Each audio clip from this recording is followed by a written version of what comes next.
Okay, so I'm going to record a little bit of while I'm making one of these.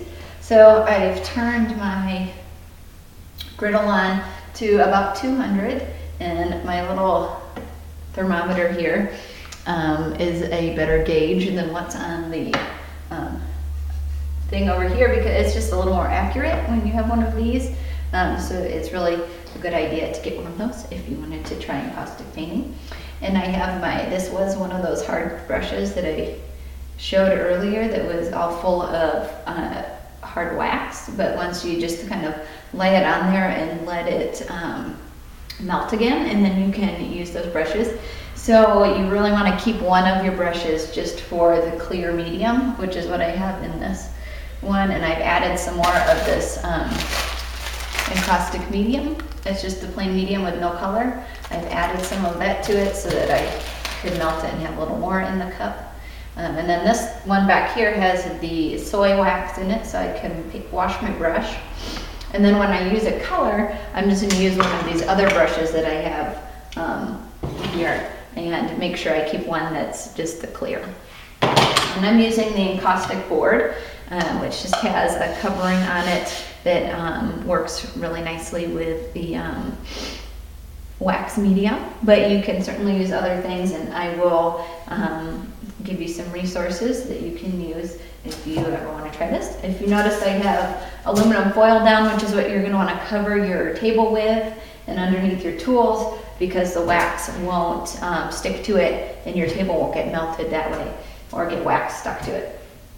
And I forgot to show you earlier this tool, which is what I'm using to heat as a heat gun, which there's a lot of different kinds of tools. This is actually for, I think I got it at Michael's in the scrapbooking area, and it's for embellishments, but it's a nice spotted heat gun because the air comes out in a small area, so you can really get those. If you only want to heat like one part of your wax, this is really good for that. They make ones that are smaller, so you can even get even more precise in little areas. And then they make ones that are bigger. So you'd have to do a little research on that if you're ever interested in doing it, to find all the different kinds of heat guns that are out there for encaustics. But for me, this works just fine. I'm going to, first you need to heat it a little bit. So I'm going to heat it, and then I'm going to do a layer of the clear wax, because you actually need to do 2 layers of that. But to start with, I'm just going to do 1, and then make sure it's an even coat, and then I'll do the second one. So this is a little bit noisy when I turn it on. I'm just going to heat it up so that it'll receive the wax a little bit better than if it's just cold, because it's been sitting out here in the garage for a while. And it's been snowing and it's cold out here, so I'm going to heat it. Kind of just warm it up and make it help that wax penetrate the surface a little bit better.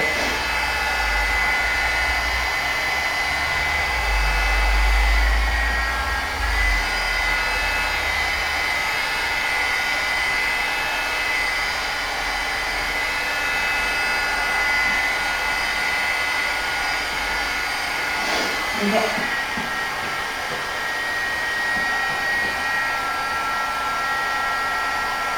So I'm going to keep it going. I'm actually going to move this out of the way so I can drip on the thermometer there. I'm going to take my wax and just start layering it on. Try to get an even coat as much as possible.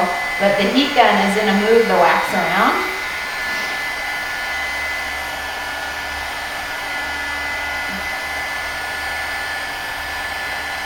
Probably hard for you to see the layer, but I'll do 1 layer and then I'll show it to you.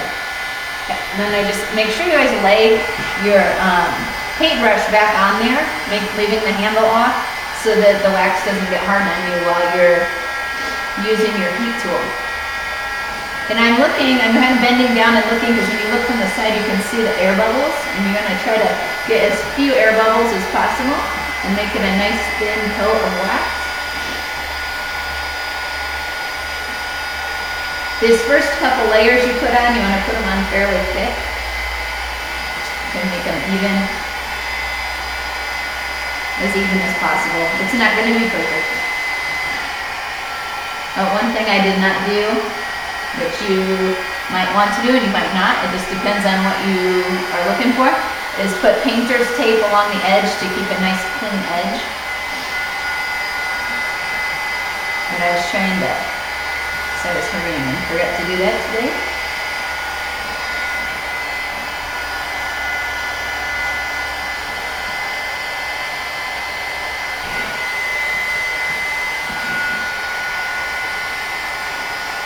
You can see if you hold it in a spot for longer than you probably should, you can see it start spreading apart. And you kind of don't want that to happen unless that's an effect you're trying to get with the color, once you start putting the color on.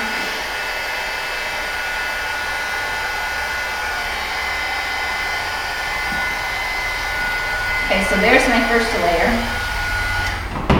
I'm going to do another one. I don't know if you can even tell, but there's a layer of wax on there now. Kind of dark in here too, sorry about that. Okay, so I'm going to paint another layer of the clear on. And I'm going to keep it flat so I don't want it to drip.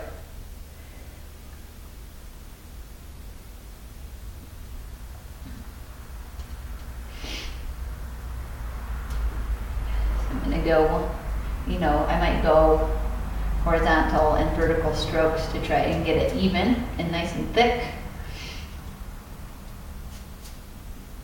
And then again, I have to heat it to make sure the layers bind together and to just make sure that it's even.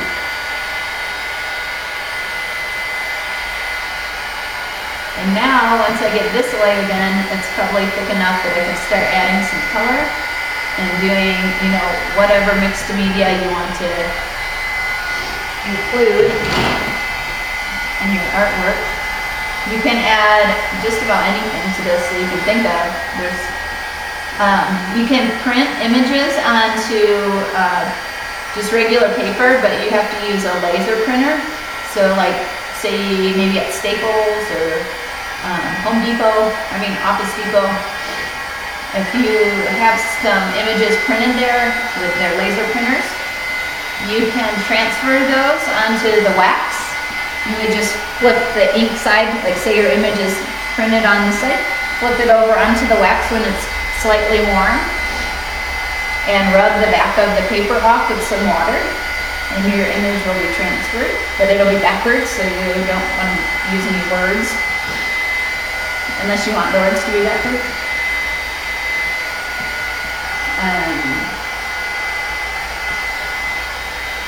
Okay, so I have my base coat on.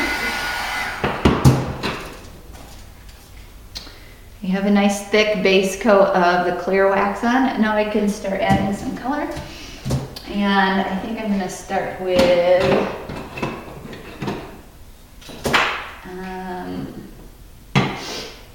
so I already have some like reddish orange on here. I think I'm just going to add to that. So I'm going to take this one. I've already used this a little bit, but and they make gloves that you can use with this that aren't going to melt, and you won't get the wax on your fingers that you could certainly use. But I'm just going to add to this, and I'm going to continue with some red. Sort of a red-orange. So that's all you do is just hold it on there, let it melt a little bit. I'm going to use a different brush.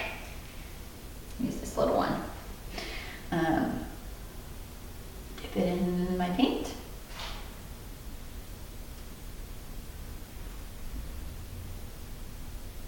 You can use the painter's tape. It's just that blue tape people use when they're painting walls in their house. And you can put it on the edges, like I said, or you could maybe make some lines on here, and then the wax won't go where the tape is. You can peel the tape off and you'll have some nice clean lines to work with. All right, that's all I'm going to do with that color for right now. So I'm going to make sure, every time you do another layer of wax, you want to heat it.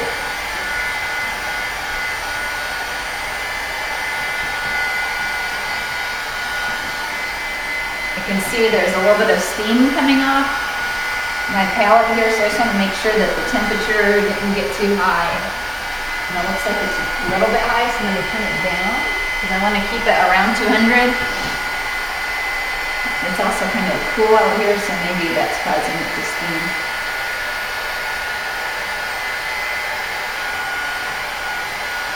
Okay, so you can see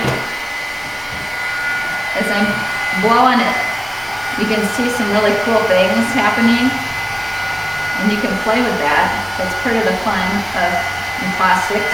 It's kind of playing with the colors blending and the designs you can make just by the air blowing on the wax and moving it around and bubbling it up. You can also,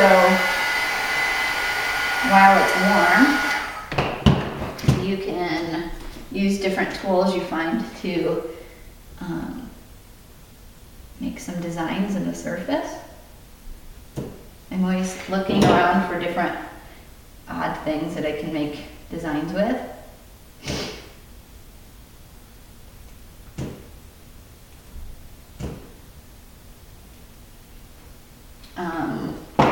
Let's see. We can also do, remember, you can buy this foil and you put the colored side down. Make sure it's not super hot. You don't want it to be really, really hot when you stick it on there, but it's still warm, so it's pliable. And I'm gonna roll this over it like this.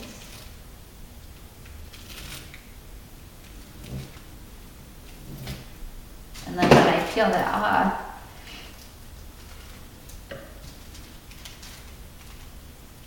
oh, I think it was still too warm. It was, shoot. Oh well, made a cool design anyways. I had to let it cool a little bit more before I do that. I was gonna transfer that onto here so you could see it, but anyways, there's just so much that you can do. You can use your sculptural tools and scrape away at the color, which usually you have more colors. I just didn't want to take forever. But let me do one more color so I can scrape away some and you can see the underneath. I'm gonna switch to this green here. Just kind of hold it on the heat and it'll start melting. I'm gonna use another brush so I don't mix my colors. You can also add some of the clear into it if you want it to be more transparent.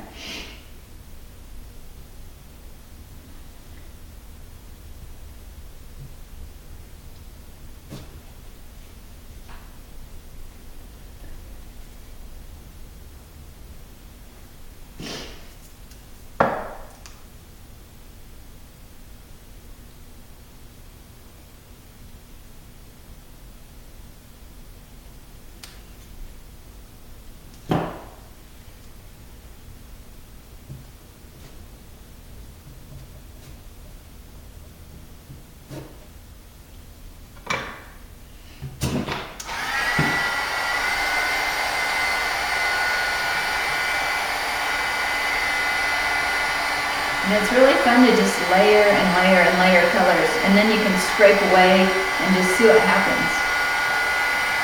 For me, that's what I really like about encaustics, is that it's sort of just trial and error, and you know, the more experience you have with it, the more you're gonna be able to do what you plan to do. But I kind of like the experimental part of it and just kind of playing with it and seeing how colors work together and how textures work together. And coming up with different ways to make texture in the wax. Okay. So far, this is what we got. Now I'm gonna try to do this again because now this side has cooled down a bit. I'm gonna see if maybe I can get the foil to work now. I was just trying to do it too quickly.